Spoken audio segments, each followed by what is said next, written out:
Parte 1, Capítulo 2, Lágrimas e Sacrifícios. A prisão que receberá as nossas personagens, em Corinto, era um velho casarão de corredores úmidos e escuros, mas a sala destinada aos três, conquanto desprovida de qualquer conforto, apresentava a vantagem de uma janela gradeada, que comunicava o ambiente desolado com a natureza exterior. Jochebed estava cansadíssimo e, servindo-se do manto que apanhara ao acaso, ao retirar-se, Gesiel improvisou-lhe um leito sobre as lajes frias. O velho, atormentado por uma aluvião de pensamentos, descansava o corpo dolorido, entregue a penosas meditações sobre os problemas do destino humano. Sem saber externar suas dores pungentes, engolfara-se em angustioso mutismo, evitando o olhar dos filhos. Gesiel e Abigail aproximando-se da janela segurando-lhe as grades inflexíveis e abafando, com dificuldade, a justa inquietação.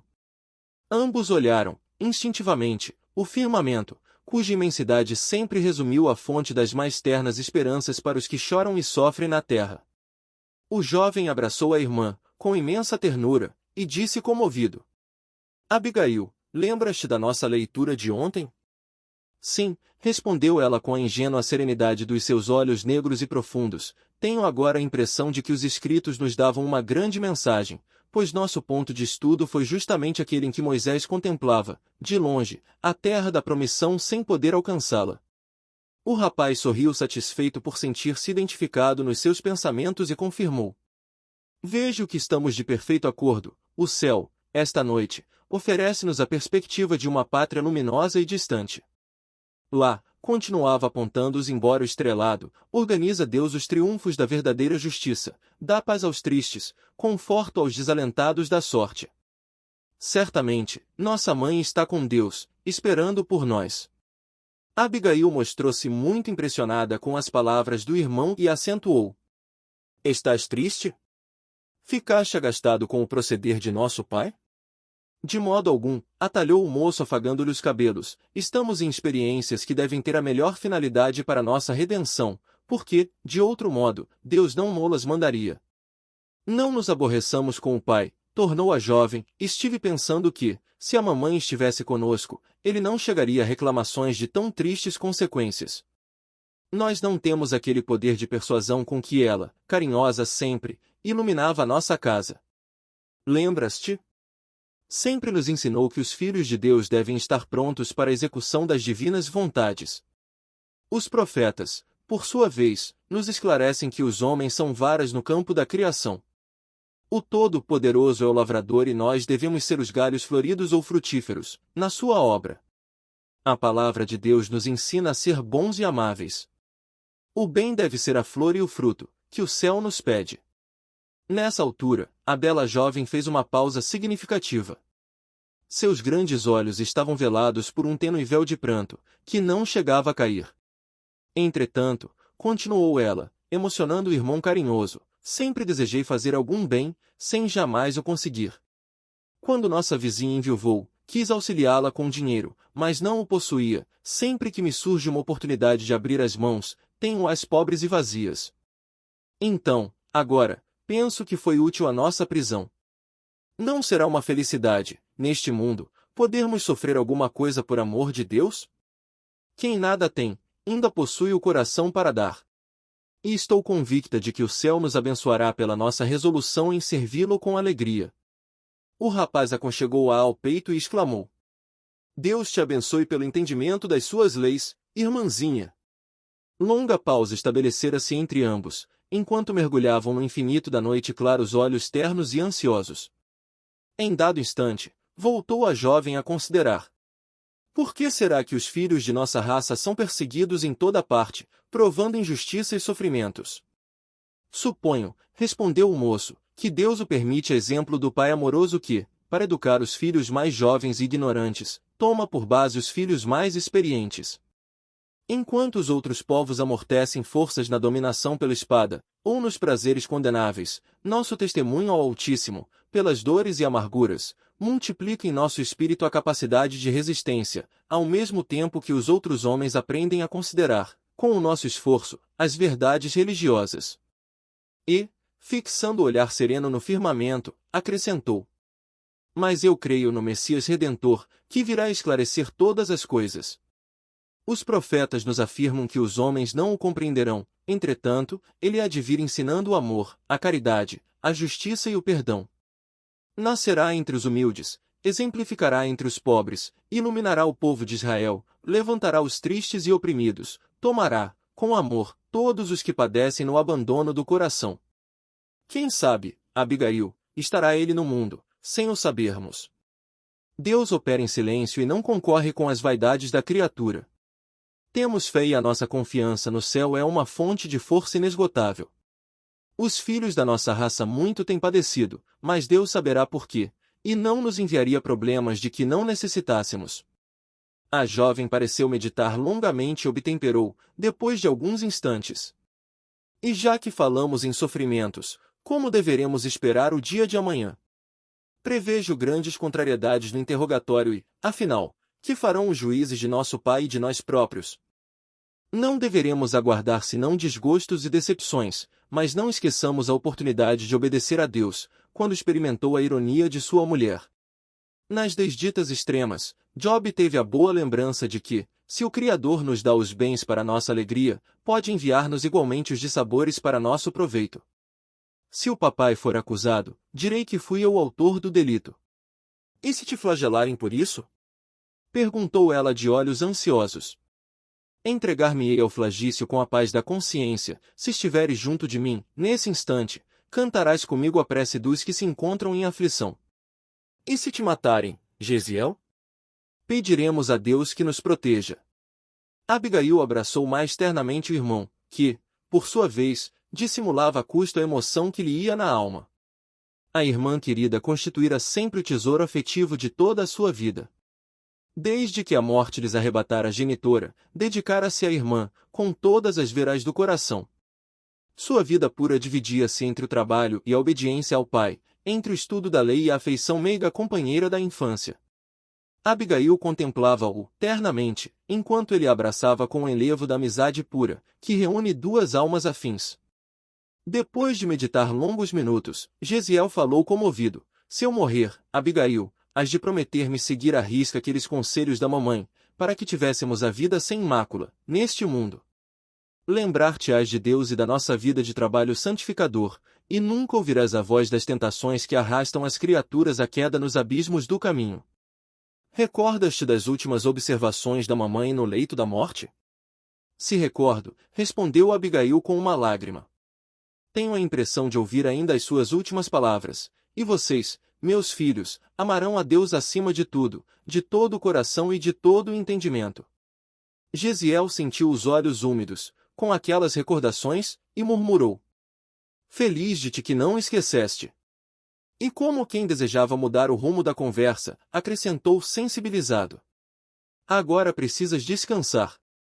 Embora ela se recusasse ao repouso, tomou-lhe o manto pobre, improvisou um leito à luz baça do luar que penetrava pelas grades, e osculando-lhe a fronte com indizível ternura, advertiu afetuosamente: descansa, não te impressiones com a situação, nosso destino pertence a Deus. Abigail, para lhe ser agradável, aquietou-se como pôde, enquanto ele se aproximava da janela para contemplar a beleza da noite polvilhada de luz.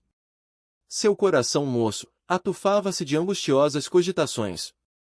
Agora que o pai e a irmãzinha repousavam na sombra, dava curso às ideias profundas que lhe empolgavam o espírito generoso. Buscava, ansiosamente, uma resposta às interrogações que mandava as estrelas distantes. Esperava, com sinceridade e confiança, no seu Deus de sabedoria e misericórdia, que os pais lhe haviam dado a conhecer. A seus olhos, o Todo-Poderoso sempre fora infinitamente justo e bom. Ele, que esclarecer o genitor e consolar a irmãzinha, perguntava também, por sua vez, dentro de si, o porquê das suas provas dolorosas. Como se justificava, por causa tão comezinha, a prisão inesperada de um ancião honesto, de um homem trabalhador e de uma criança inocente? Que delito irreparável haviam praticado para merecer expiação tão penosa? O pranto correu-lhe copioso ao relembrar a humilhação da irmã, mas também não procurou enxugar as lágrimas que lhe inundavam o rosto, de maneira a escondê-las de Abigail, que talvez o observasse na sombra. Rememorava, um a um, todos os ensinamentos dos escritos sagrados. As lições dos profetas consolavam-lhe a alma ansiosa. Entretanto, vagava-lhe no coração uma saudade infinita. Lembrava-se do carinho materno que a morte lhe arrebatara. Se presente aquele transe, a mãe saberia como confortá-los. Quando criança, nas suas pequenas contrariedades, ela ensinava que, em tudo, Deus era bom e misericordioso, que, nas enfermidades, corrigia o corpo, e nas angústias da alma esclarecia e iluminava o coração, no desfile das reminiscências. Considerava igualmente que ela sempre o incitara a coragem e a alegria, fazendo-lhe sentir que a criatura convicta da paternidade divina anda, no mundo, fortalecida e feliz. Edificado na fé, cobrou o ânimo e, depois de longas reflexões, aquietou-se na laje fria, procurando o repouso possível no silêncio augusto da noite. O dia amanheceu prenhe de lúgubres expectativas. Dentro de poucas horas, Licínio Minúcio, rodeado de numerosos guardas e satélites, recebeu os prisioneiros na sala destinada aos criminosos comuns, onde se ostentavam alguns instrumentos de punição e suplício. Juchedeb e os filhos traíam na palidez do semblante a emoção profunda que os dominava. Os costumes da época eram excessivamente desumanos para que o juiz implacável e a maioria dos circunstantes se inclinassem à comiseração pelo aspecto desditoso deles. Alguns esbirros perfilavam-se junto dos potros de castigo, de onde pendiam açoites e algemas impiedosos. Não houve interrogatório, nem depoimento de testemunhas, como seria de esperar antes de providências tão odiosas, e, chamado rudemente pela voz metálica do legado, o velho judeu aproximou-se vacilante e trêmulo. Juchedeb, exclamou algoz impassível e sanhudo, os que desacatam as leis do império devem ser punidos de morte, mas eu procurei ser magnânimo, em consideração à tua velhice desamparada. Um olhar de angustiada expectação transfigurou o rosto do acusado, enquanto o patrício esboçava um sorriso irônico. Alguns operários lá da herdade, continuou Licínio, viram-te as mãos perversas na tarde de ontem, quando incendiaste as pastagens. Esse ato redundou em sérios prejuízos para os meus interesses, além de ocasionar males talvez irreparáveis à saúde de 2 servos muito prestimosos. Como nada tens de teu para compensar o dano causado, receberás o justo corretivo em flagelações, para que nunca mais venhas a erguer tuas garras de abutre contra os interesses romanos. Sob o olhar angustiado e lacrimoso dos filhos, o velho israelita ajoelhou-se e murmurou: Senhor, por piedade! Piedade? Berrou Minúcio com rispidez. Cometes um crime e imploras favores. Bem se diz que tua raça se compõe de vermes asquerosos e desprezíveis. E, designando o tronco, disse friamente a um dos sequazes: Pessênio, havia-te! Vergasta-o 20 vezes.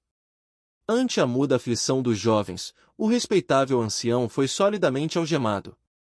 O castigo ia começar quando Gesiel, rompendo a expectativa geral, aproximou-se da mesa e falou com humildade: Questor ilustríssimo, perdoai-me a covardia de haver calado até agora. Asseguro-vos, porém, que meu pai está sendo acusado injustamente. Fui eu quem incendiou os terrenos de vossa propriedade, perturbado pela sentença de confisco exarada contra nós. Dignai-vos, pois, libertá-lo e dar-me a minha merecida punição. Aceitá-la-ei de bom grado. O patrício teve um lampejo de surpresa nos olhos frios, que se caracterizavam por mobilidade extrema, e acentuou: Mas, não auxiliaste os meus homens a salvar uma parte das termas? Não foste o primeiro a medicar o filho? Assim fiz levado pelo remorso, ilustríssimo, retrucou o rapaz, ansioso por isentar o pai do suplício iminente, quando vi a extensão do fogo comunicando. Se as árvores, teme as consequências do ato praticado, mas, agora, confesso ter sido seu autor. Nesse ínterim, receoso pela sorte do filho, Juchedeb exclamou, intimamente atormentado: Gesiel, não te inculpes por uma falta que não cometeste. Mas, pontilhando as palavras com extrema ironia, o legado replicou, dirigindo-se ao moço hebreu: Está bem, poupei-te até agora, baseado nas falsas informações que me deram a teu respeito, contudo, terás também o teu quinhão de disciplina indispensável. Teu pai pagará pelo crime em que foi visto, de maneira inegável. E tu pagarás pelo que confessaste espontaneamente. Colhido de surpresa pela decisão que não esperava, Gesiel foi conduzido ao poste de tortura, em frente da angústia paterna. A seu lado, postou-se o companheiro de Pessênio, que o atou sem piedade aos elos de bronze, e as primeiras vergastadas começaram a lamber-lhe o dorso, impiedosas, isócronas. 1, 2, 3. Jusheded revelava profunda debilidade, vendo-se-lhe o peito arfar penosamente, ao passo que o filho demonstrava tolerar o suplício com heroísmo e nobre serenidade, ambos de olhos fixos em Abigail, que os contemplava excessivamente pálida, entremostrando nas lágrimas ardentes que derramava o cruciante martírio do seu espírito afetuoso. A punição terrível ia quase a meio, quando um mensageiro entrou no recinto e, em voz alta, anunciou ao legado, em tom solene: Ilustríssimo, portadores de vossa casa participam que o servo Rufilho acaba de falecer. O cruel patrício franziu o sobrolho como costumava fazer nos momentos de explosão colérica. Sentimentos rancorosos lhe afloraram a face, que a perversidade de egoísmo exacerbado vincara de traços indeléveis. Era o melhor dos meus homens, bradou. Estes judeus malditos pagarão muito caro esta afronta. Filócrio, aplica-lhe mais 20 vergastadas, em seguida, leva-o à prisão, de onde deverá seguir para o cativeiro nas galeras. Entre as pobres vítimas e a jovem aflita trocou-se um olhar de significação intraduzível. Aquele cativeiro era a ruína e a morte. E ainda não se haviam recobrado da cruel surpresa, quando o juiz inexorável prosseguiu. Quanto a ti, Pessênio, renova a tarefa. Esse velho, criminoso e sem escrúpulos, pagará a morte do meu fiel servidor. Golpeia-lhe as mãos e os pés até que fique impossibilitado de caminhar e praticar o mal. Ante a sentença iníqua, Abigail caiu de joelhos, em preces ardentes. Do peito do irmão escapavam fundos suspiros, nevoando-se-lhe os olhos de lágrimas dolorosas, ao conjecturar a inexorável desdita da irmãzinha, enquanto o pai lhes buscava ansiosamente o olhar, receoso da hora extrema. As vergastadas continuavam sem trégua, mas, de uma feita, Pessênio não conseguirá equilibrar-se e a aguçada ponta de bronze do açoite lanhou fundo a garganta do pobre israelita, jorrando sangue em borbotões. Os filhos compreenderam a gravidade da situação e entreolharam-se ansiosos. Em preces de sublimado fervor, Abigail dirigia-se a Deus, aquele Deus terno e amoroso que sua mãe lhe ensinara a adorar. Filócrio concluíra sua empreitada. A fronte de Jesiel erguia-se a custo, exibindo pastoso suor tisnado de sangue. Os olhos fixavam-se na irmã muito amada, mas, em todo o seu aspecto, deixava transparecer profunda fraqueza, que lhe anulava as últimas resistências. Incapaz de definir os próprios pensamentos, Abigail repartia sua atenção angustiada com o pai e o irmão. Todavia, em breves instantes, ao fluxo incessante do sangue que corria abundante, Jusheded deixou pender, para sempre, a cabeça alvejada de cabelos brancos. O sangue alagara as vestes e empastava-se-lhe nos pés. Sob o olhar cruel do legado, ninguém ousou articular palavra. Apenas o açoite, cortando o ambiente morno da sala, quebrava o silêncio num silvo singular. Mas, notaram que do peito da vítima ainda se escapavam palavras confusas, das quais sobressaiam as carinhosas expressões. Meus filhos, meus queridos filhos. A jovem talvez não pudesse compreender que chegará o momento decisivo, mas Jesiel, não obstante o terrível sofrimento daquela hora, tudo compreendeu e, num esforço profundo, gritou para a irmã. Abigail, papai está expirando, tem coragem, confia. Não posso acompanhar-te na oração, mas fazes por todos nós a prece dos aflitos. Dando mostras de fé invejável em tão amarguradas circunstâncias, a jovem, de joelhos, fixou longamente o velho pai cujo peito já não arfava. Depois, erguendo os olhos ao alto, começou a cantar com voz trêmula, porém harmoniosa e cristalina. Senhor Deus, Pai dos que choram, dos tristes, dos oprimidos, fortaleza dos vencidos, consolo de toda a dor, embora a miséria amarga, dos prantos de nosso erro, deste mundo de desterro. Clamamos por vosso amor, nas aflições do caminho, na noite mais tormentosa. Vossa fonte generosa é o bem que não secará. Sois, em tudo, a luz eterna da alegria e da bonança, nossa porta de esperança, que nunca se fechará. Suas expressões vocais enchiam o ambiente de sonoridade indefinível.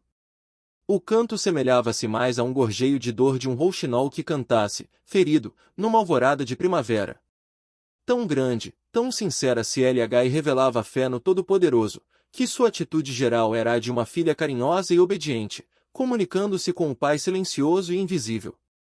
O pranto perturbava-lhe a voz trêmula, mas repetia com desassombro a prece aprendida no lar, com a mais formosa expressão de confiança no Altíssimo.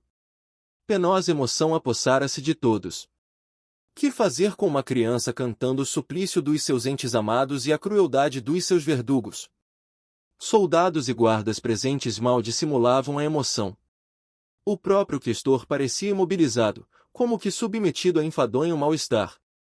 Abigail, estranha à perversidade das criaturas, suplicando o amparo do Onipotente, não sabia que o cântico era inútil à salvação dos seus, mas que despertaria a comiseração pela sua inocência, ganhando-lhe, assim, a liberdade.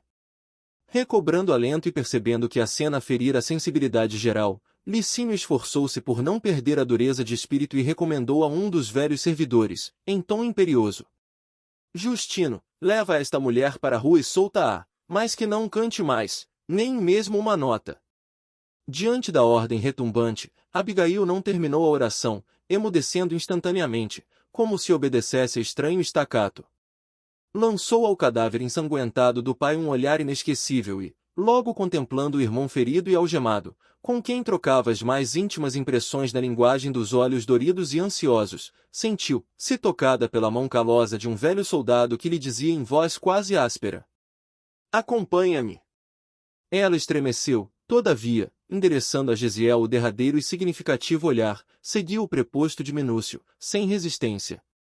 Após atravessar inúmeros corredores úmidos e sombrios, Justino, modificando sensivelmente a voz, deu-lhe a perceber extrema simpatia por sua figura quase infantil, murmurando-lhe ao ouvido, comovidamente: Minha filha, também sou pai e compreendo teu martírio. Se queres atender a um amigo, escuta o meu conselho. Foge de Corinto a toda pressa. Vale-te deste instante de sensibilidade dos teus verdugos e não voltes aqui. Abigail cobrou algum ânimo e, sentindo-se encorajada por aquela simpatia imprevista, perguntou extremamente perturbada: E meu pai? Teu pai descansou para sempre, murmurou o generoso soldado. O pranto da jovem se fez mais copioso, borbulhando-lhe dos olhos tristes. Todavia, ansiosa por defender-se contra a perspectiva de solidão, perguntou ainda: Mas, e meu irmão? Ninguém volta do cativeiro das galeras, respondeu Justino com um olhar significativo. Abigail levou as mãos pequeninas ao peito, desejando afogar a própria dor. Os gonzos de velha porta rangeram vagarosamente e o seu inesperado protetor exclamou, apontando a rua movimentada: Vá em paz e que os deuses te protejam. A pobre criatura não tardou a sentir o insulamento entre as fileiras de transeuntes que cruzavam, à pressa a via pública. Habituada aos carinhos domésticos, no lar onde o idioma paterno substituía a linguagem das ruas, sentiu-se estranha no meio de tantas criaturas inquietas, assoberbadas de interesses e preocupações materiais. Ninguém lhe notava as lágrimas, nenhuma voz amiga procurava inteirar-se das suas íntimas angústias. Estava só. Sua mãe fora chamada por Deus, anos antes, seu pai acabava de sucumbir covardemente assassinado, o irmão, prisioneiro e cativo, sem esperança de remissão. Apesar do sol do meio-dia, tinha a sensação de intenso frio. Deveria regressar ao ninho doméstico? Mas, com que fim, se haviam sido expulsos? A quem confiar sua enorme desdita? Lembrou-se de uma velha amiga da família. Procurou-a. A viúva Sostênia, muito afeiçoada à sua mãe, recebeu-a com o sorriso generoso da sua velhice bondosa. Desfeita em pranto, a infortunada contou-lhe todo o sucedido. A veneranda velhinha, acariciando-lhe a cabeleira anelada, falou comovida: Nas perseguições passadas, nossos sofrimentos foram os mesmos. E dando a entender que não desejava reviver antigas e dolorosas reminiscências, Sostênia acentuou: É indispensável o máximo de coragem nas situações penosas como esta. Não é fácil elevar o coração em meio de tão terríveis escombros, mas é preciso confiar em Deus nas horas mais amargas. Que contas fazer, agora que todos os recursos desapareceram? Por minha vez, nada te posso oferecer, senão o coração amigo, pois também aqui estou por esmola da pobre família que me agasalhou caridosamente, na última tempestade da minha vida. Sostênia, disse Abigail suspirando, meus pais me prepararam para uma existência de corajoso esforço próprio. Estou pensando em recorrer ao legado e suplicar-lhe um cantinho da nossa chácara para ali viver uma vida honesta, na esperança de reaver Gesiel e sua fraterna companhia. Que pensas a respeito? Notando a indecisão da veneranda amiga, continuou. Quem sabe o questor Licínio se condoerá da minha sorte? Minha resolução talvez o enterneça, voltarei para casa e levar-te-ei comigo. Ser-meias uma segunda mãe para o resto da vida. Sostênia conchegou-a de encontro ao coração e acentuou de olhos úmidos. Minha querida, tu és um anjo, mas o mundo ainda é propriedade dos maus. Viveria contigo eternamente, minha boa Abigail, entretanto, não conheces o legado nem a sua camarilha. Ouve, filha. É preciso que fujas de Corinto, de modo a não incidires em mais duras humilhações. A moça teve uma exclamação de abatimento e, depois de longa pausa, acrescentou. Aceitarei teus conselhos, mas, antes de qualquer providência, necessito voltar a casa. Para quê? Interrogou a amiga admirada. É imprescindível que partas quanto antes. Não voltes ao lar. A esta hora, é possível já esteja ocupado por homens sem escrúpulos, que te não respeitariam.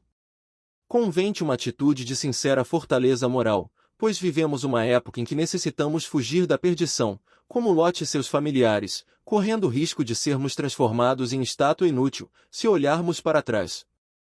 A irmã de Gesiel bebia-lhe as palavras com dolorosa estranheza, em face do imprevisto da situação. Passado um momento, Sostênia levou a mão à fronte, como a recordar uma providência oportuna e falou com animação. Lembras-te de Zacarias, filho de Anã? Aquele amigo da estrada de Sencreia? Ele mesmo. Fui informada de que, em companhia da esposa, prepara-se para deixar definitivamente a Caia, por haver sido assassinado pelos romanos irresponsáveis, nestes últimos dias, o seu único filho. Confortada por ardente esperança, concluía com ansiedade. Corre à casa de Zacarias. Se ainda o encontra Reis, fala-lhe em meu nome. Pede-lhe acolhimento. Ruth é um coração generoso e não deixará de estender-te as mãos generosas e fraternais, sei que ela te receberá com afagos maternos. Abigail tudo ouvia, parecendo indiferente à própria sorte. Mas Sostênia fê-la considerar a necessidade do recurso e, decorridos minutos de consolações recíprocas, a jovem, sob o calor causticante das primeiras horas da tarde, pôs-se a caminho para Sencreia, dando a impressão de um autômato que vagasse na estrada. Aqui vários veículos e inúmeros pedestres imprimiam considerável movimento. O porto de Sencreia ficava a certa distância do centro de Corinto. Situado de maneira a servir as comunicações com o Oriente, seus bairros populosos estavam cheios de famílias israelitas, fixadas de longa data nas regiões da Caia, ou em trânsito para a capital do Império e adjacências. A irmã de Gesiel chegou à casa de Zacarias dominada por terrível abatimento. Aliado à vigília da última noite e às angústias do dia, penoso cansaço físico lhe agravava os desalentos. Pernas tropegas, a relembrar o pai morto e o irmão prisioneiro, não reparava em si própria, no mísero estado do seu organismo enfermo e desnutrido. Somente ao defrontar a modesta morada do amigo, verificou que a febre começava a devorar-lhe as entranhas, obrigando-a a refletir nas suas dolorosas necessidades. Zacarias e Ruth, sua mulher, atendendo ao chamado, receberam-no espantados e aflitos. Abigail! O grito de ambos revelava grande surpresa, com o aspecto da jovem despenteada, face esfogueada, olhos fundos e vestes em desalinho. A filha de Juchedeb, perturbada pela fraqueza e pela febre, rojou-se aos pés do casal, exclamando em tom lancinante. Meus amigos, tende piedade do meu infortúnio. Nossa boa Sostênia lembrou-me vosso afeto, no transe doloroso por que passo. Eu, que já não tinha mãe, tive hoje meu pai assassinado e Gesiel escravizado sem remissão. Se é verdade que partireis de Corinto, levai-me, por compaixão, em vossa companhia. Abigail abraçava-se agora a Ruth, ansiosamente, enquanto a amiga a acarinhava entre lágrimas. Soluçante, a jovem relatou os fatos da véspera e os tristes episódios daquele dia. Zacarias, cujo coração paterno acabava de sofrer tremendo golpe, abraçou-a com afeto e amparou-a sensibilizado, exclamando solícito: "Dentro de uma semana voltaremos à Palestina. Ainda não sei bem onde nós vamos fixar, mas nós, que perdemos o filho querido, teremos em ti uma filha estremecida. Acalma-te. Irás conosco, serás nossa filha para sempre." Incapaz de traduzir seu jubiloso agradecimento, atormentada pela febre alta, a jovem ajoelhou-se, em pranto, procurando externar sua gratidão carinhosa e sincera. Ruth tomou-a ternamente nos braços, e qual desvelado anjo maternal, conduziu-a a um leito macio, onde Abigail, assistida pelos dois amigos generosos, delirou 3 dias. Entre a vida e a morte.